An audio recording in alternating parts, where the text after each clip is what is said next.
Yeşek sizden edik ne kimin ne saç ediyse ne hala. Abi yeşek sizden kanadağın merfazı olsun. Ne kimin ne saç ediyse ne hala. Oradan bir ay, oradan iki ay. Edik var ya sen. Vay edik. Ay edik ne diyeyim pok yesen abaş kadınla. Kurumsal oğlu kurumsal. Ama neyse söz ne? Ala bak ya ala. Ay yeşek sizden kanadağın merfazı olsun. Ne kimin ne saç ediyse ne hala. Bu. Bak şöyle değil. Ha bak şöyle değil.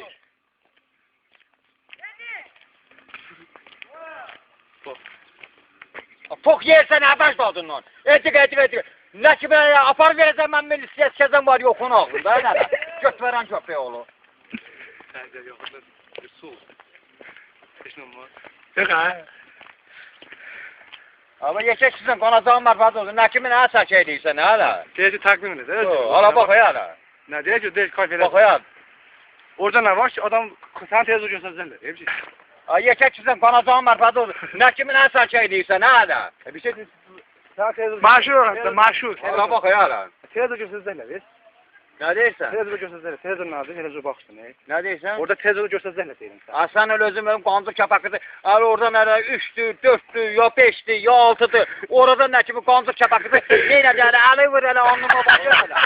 Bax gör elə qancıq kəpakıdır neynədir? Onun buz kimi. Ama sen niye onun buzdun? Onun buz kimi. Ay yekək sizən qanacağın mərfəzi olsun. Nə kimi nə saç eləyirsən? Nə elə? Ala bax ya ala. Onun buz kimi. Ala bax ya ala. Yaxşı eləyəcək. Gəl, heç kim daha dayanmaz. Gəl. Yaxşı lazım deyil. Sən orada nə kimi nələsə şey eləyən mənə gördüm mənə. Ala bax ya ala. Yaxşı əsaslaşma. Adam əsaslaşmaz. Yaxşı. Yaxşı. Daş atma. Kurumsal.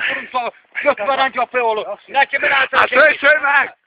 Ala bax ya ala. Ala bax ya ala. Ama sen şeyləmiş ki. Ay yolumdan gelirim. Gəl, əsaslaşma. Gəl. Ha, gelirim. Gəl. Yaxşı, gəl. Ala bax ya ala.